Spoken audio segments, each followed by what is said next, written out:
Welcome back to Grade 7 Geography, Unit number 2, Our World's Natural Resources, Use and Sustainability. Lesson number 13, How do we use natural resources?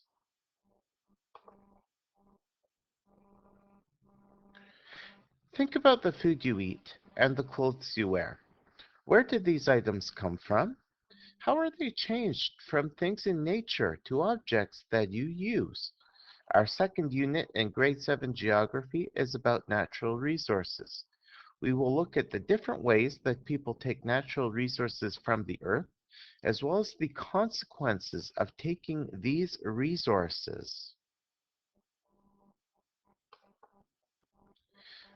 Natural resources are materials found in nature that we find useful or valuable. There are three types of natural resources. Renewable resources are resources that can replace themselves as long as we do not take too many of them too quickly. Examples include trees, fish, and soil.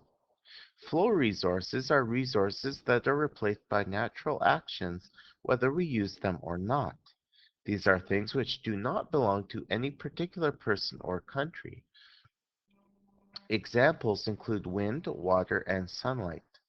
Non-renewable resources are resources that are in limited supply and will be gone once we take all of them.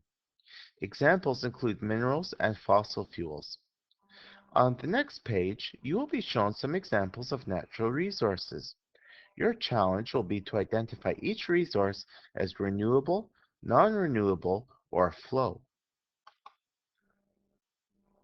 Alright, so here's your challenge. Take a look at these 6 images. It's up to you to decide whether each resource is renewable, non-renewable, or flow. So pause the video now, and then we'll go over these questions in class tomorrow.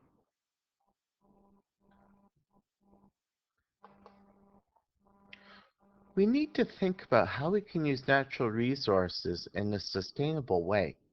Sustainable means an approach to using resources in a way that does not use up or destroy resources for a long time. Examples of sustainable methods are rotating crops on farmland and cutting down a few trees instead of clearing a whole forest.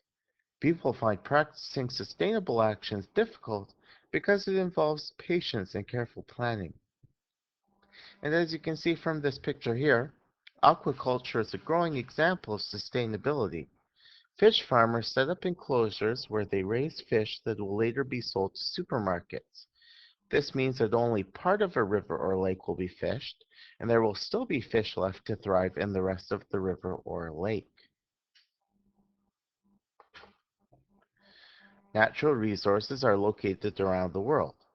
Some countries have plenty of natural resources, for example Canada, while other countries have few resources. The physical environment determines the location of different kinds of resources. The climate determines which countries will be able to grow certain types of fruits and vegetables.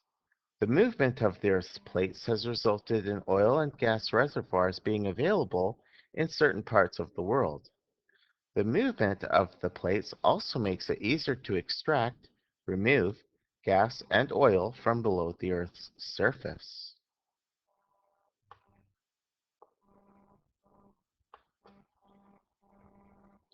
Some products can be called global products since they are made from natural resources taken from a number of different countries. A computer is a global product as some of the parts are made from resources in one country, but is constructed in another country. Throwing away a computer also affects different countries. Many electronic devices end up in landfills around the world, creating toxic electronic waste, or e-waste, as you can see in this picture here. We do not usually think about natural resources for relaxation and recreation. However, people do use natural resources for these reasons. People camp in forests, canoe on lakes and rivers, and picnic in parks. Tourism has a major impact on natural resources. Tourism is a multi-billion-dollar industry and provides millions of jobs.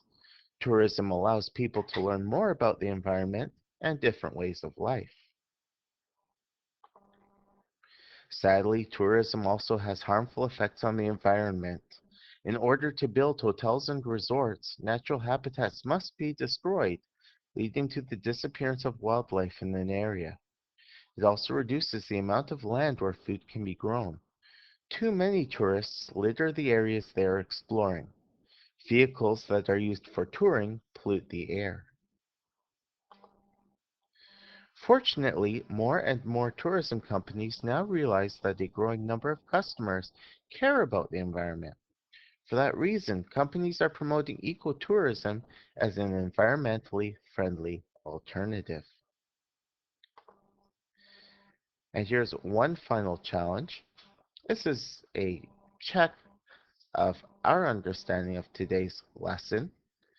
So read each of the 5 sentences and see if you can figure out what the uh, blocked out word is. If you're having a hard time with this, you can always go back and review or rewatch today's lesson. But we will go over this final challenge in tomorrow's class.